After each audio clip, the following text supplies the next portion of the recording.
Es un gran gusto estar nuevamente aquí celebrando un nuevo día de la exportación. En este caso, además, en un año electoral donde es particularmente relevante, como ha sido una tradición, es una tradición uruguaya.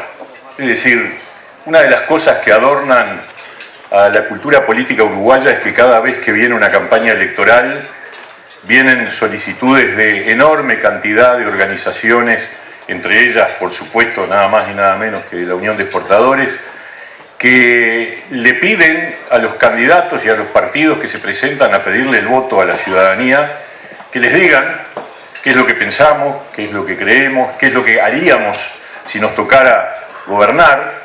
Y esa muy buena costumbre es la que estamos aplicando en este periodo nuevamente, por lo cual obviamente hay que lamentar la ausencia de candidatos importantes, y particularmente el candidato de la oposición, que no entiende que una cosa es un debate en donde tiene razón que no se puede generar un desequilibrio, y otra cosa es una sucesión de presentaciones, donde cada uno dice lo que cree que va a hacer en función de su definición.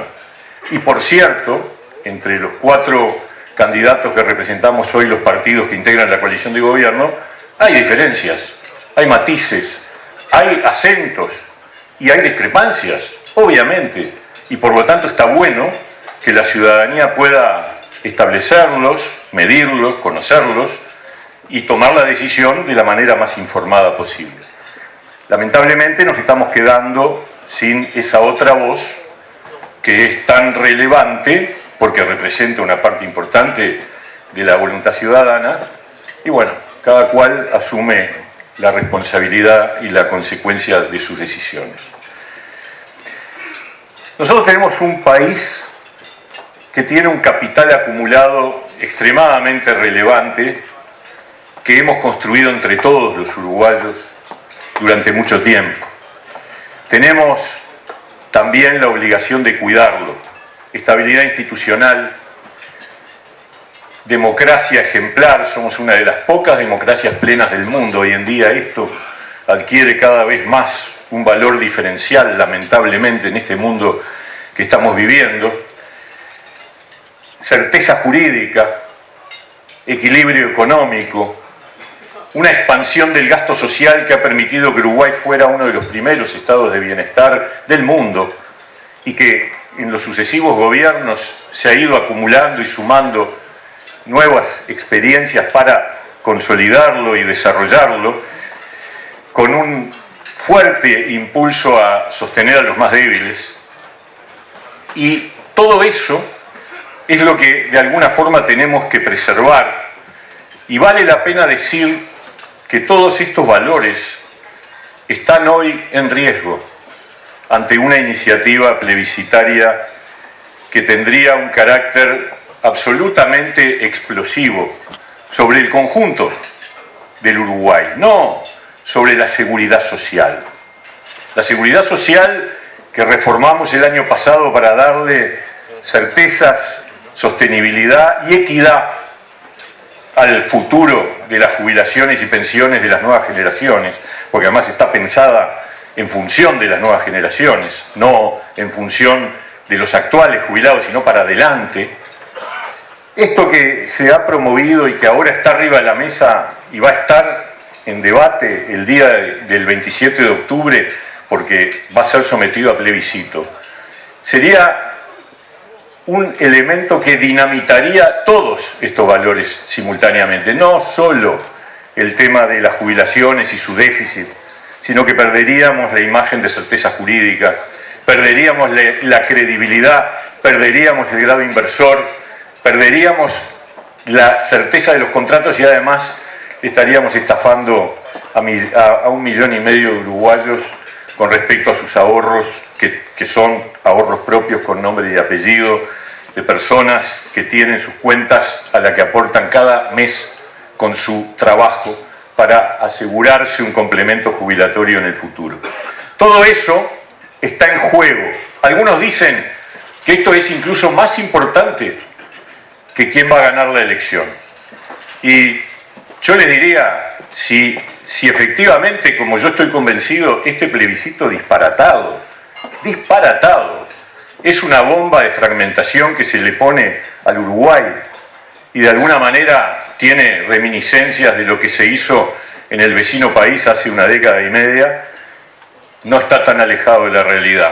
Y yo digo, nosotros vamos a trabajar muy fuertemente durante estos meses que quedan para la elección para demostrarle a los uruguayos que ese camino es un camino que nos lleva a la catástrofe. Nos gustaría que del otro lado del mostrador el partido de oposición tomara definitivamente postura sobre este punto y se expresara, porque necesitamos que en esto, que fue construido entre todos, estos valores, los construimos con el aporte de todos los partidos, ahora están en riesgo y sería bueno que todos los partidos lo defendiéramos y no confundiéramos la responsabilidad que tenemos por delante con una libertad de acción que en definitiva lo que hace es lavarse las manos. Parece muy triste que esa sea la propuesta que viene del otro lado del mostrador, de aquellos que, en legítima ley, pretenden sustituir al actual gobierno por un regreso y no nos dicen ni siquiera qué van a hacer si les toca gobernar sobre un tema tan central. Cada vez se escucha hablar menos de parte del Frente Amplio sobre este tema tan relevante para el Uruguay. Durante este periodo de gobierno avanzamos en transformación educativa, aprobamos la necesaria reforma de la seguridad social, implementamos la regla fiscal, que era una aspiración de larga data para el Partido Independiente y que se empezó a aplicar en este periodo de gobierno y que obviamente requiere nuevos aportes para terminar de consolidarla, pero que es sin duda muy relevante. Dimos pasos iniciales, menos de los que hubiéramos querido, de la transformación del Estado, pero al menos algunos pasos se dieron, y terminamos este periodo con mucho más empleo y mejor salario del que teníamos cuando empezamos el gobierno. Mucho más empleo es hablar de 80.000 puestos de trabajo más, y mucho mejor salario es hablar de 2 puntos y pico arriba del promedio del salario real del 2019 y del 2018. Y mirando para atrás, bastante más para atrás. Y eso, a pesar de las grandes adversidades que enfrentamos desde el principio. Hay que recordar aquellos días iniciales, cuando la pandemia, a los 12 días de haber asumido, se instaló en el mundo y se generó una enorme incertidumbre en donde el Uruguay demostró que tenía una gran capacidad de respuesta con acierto en lo que era el camino de mantener los motores de la economía encendidos, aunque fuera al nivel que se podía, y pensar en la libertad responsable como el camino de salida. Y vaya si ayudamos y compartimos y acompañamos a todos, trabajadores y empleadores, porque en definitiva todas las medidas que inventamos en pocos días, porque hay que recordar que el famoso seguro de paro parcial lo inventamos en una semana, y el hecho de que una persona se tuviera que ir cuarentenada, fuera amparada al subsidio por enfermedad aunque no estuviera enfermo, lo hicimos al otro día. Todas cosas rápidas, pero que no solo ayudaban al trabajador, también a mantener abiertas las empresas, porque en caso contrario no hubiera sido posible que las empresas asumieran los compromisos que implicaban despedir una enorme cantidad de trabajadores que también hubieran quedado además sin empleo. Por lo tanto, la verdad, podemos reivindicar una historia que a veces parece ya lejana, pero que en realidad ocurrió anteayer. Y ni hablar de la sequía del año pasado y tantas cosas que nos han tocado, la competitividad con Argentina, etc. Pero miremos para adelante, porque lo que se trata es decir qué queremos hacer, qué quiere hacer este partido, el Partido Independiente, además de decir creemos que hay que continuar en una línea de cambios y que por lo tanto la reedición de un acuerdo de coalición es relevante, pero también va a ser relevante en octubre qué peso va a tener cada partido dentro de la coalición, porque eso va a marcar el perfil del contenido del próximo gobierno. Y eso es un asunto que va a estar en manos de los ciudadanos en función de las propuestas que cada uno de los partidos que integramos la coalición presenten a la ciudadanía. Nuestra prioridad es avanzar en la recuperación de un Uruguay integrado, que recupere la idea universal de que el camino de ascenso social es sobre la base de la educación y el trabajo.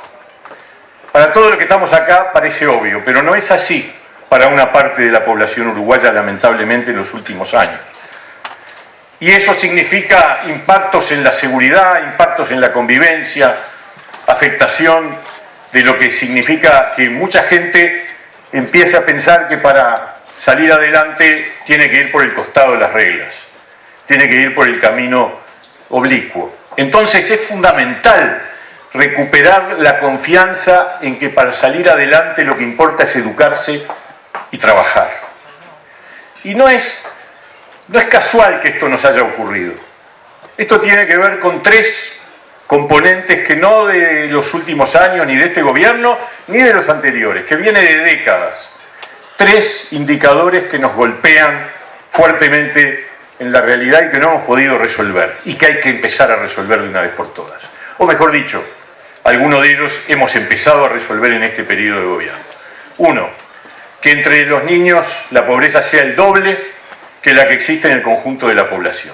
Y esto ha sido así, con pobreza más arriba, pobreza más abajo, siempre cuando calculás entre los niños es el doble que en el conjunto de la población. Entonces tenemos generaciones que nacen y viven sus primeros años de vida en una situación de privación y por lo tanto con mayor tendencia al abandono escolar, a la salida del mundo educativo más temprano. Segundo, si bien bajamos la deserción en enseñanza media 10 puntos, del 60 al 50%, seguimos teniendo un indicador terrible. 1 de cada 2 gurises que están en edad de terminar enseñanza media no terminan, se nos van antes del sistema educativo. Y hoy en día eso está directamente relacionado con sus oportunidades de inserción en la vida adulta. Y el tercero, que es de alguna manera consecuencia de los otros dos, es que el desempleo entre los jóvenes de 18 a 24 años es más de 3 veces el desempleo que tenemos en total de los uruguayos. Son 3 cosas que golpean a los niños, adolescentes y jóvenes de nuestro país. Y obviamente que generan el descreimiento del tránsito, mejor dicho, en realidad es imposible que piensen en el camino de la educación y el trabajo si es básicamente un camino de frustración y de desvinculación. Entonces hay que trabajar ya en bajar radicalmente la pobreza infantil. Nosotros decimos, lo tenemos estudiado, es perfectamente posible reducir la pobreza infantil a la mitad en poco tiempo. Y sin embargo, esa es una tarea que vamos a impulsar con mucha fuerza. Invertir más en ciencia y tecnología y por lo tanto también continuar la transformación educativa con el foco puesto en bajar la deserción y generar una mejor articulación entre educación y trabajo, que es un gran desafío pendiente de un sistema educativo que muchas veces es muy endogámico y que no mira el mundo real, el mundo de lo que después es la inserción laboral. Pero para eso tenemos que crecer de otra manera, más rápido, mucho más fuerte, a mayores tasas de la que hemos crecido históricamente en los últimos años. Y en ese sentido, rápidamente, hay que avanzar en 5 direcciones. En primer lugar, una fuerte política de inserción internacional, porque si no logramos cambiar el ritmo de crecimiento, todas estas cosas que queremos cambiar a nivel social no van a existir.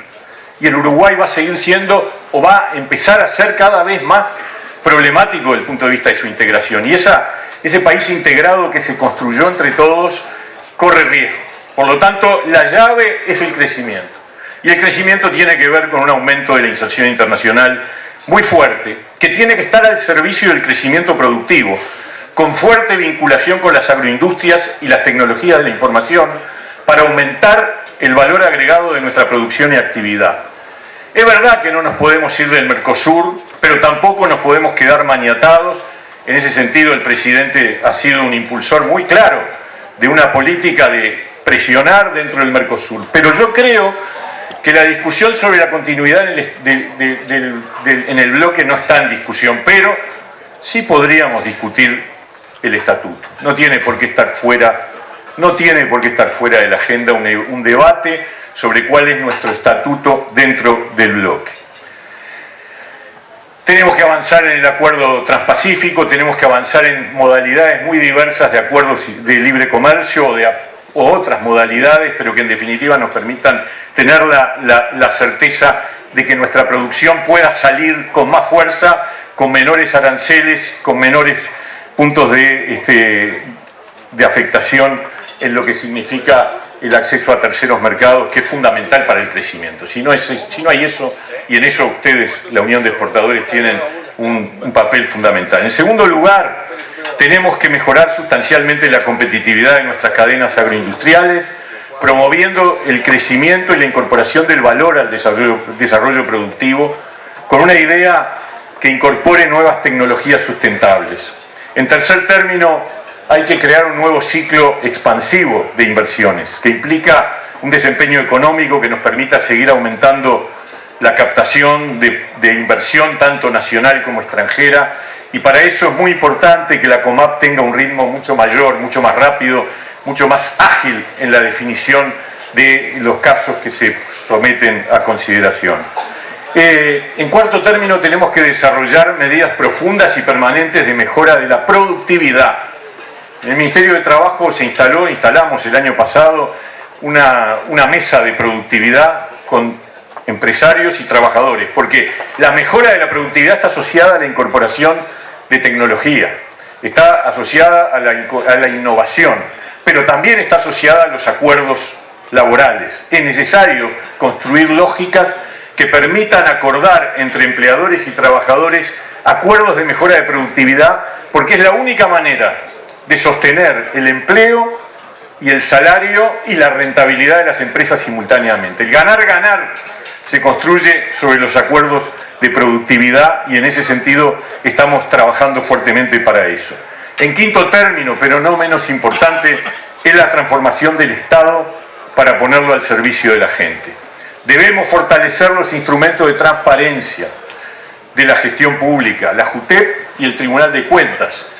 La JUTEP tiene que tener recursos no solo humanos, sino también económicos para cumplir su gestión.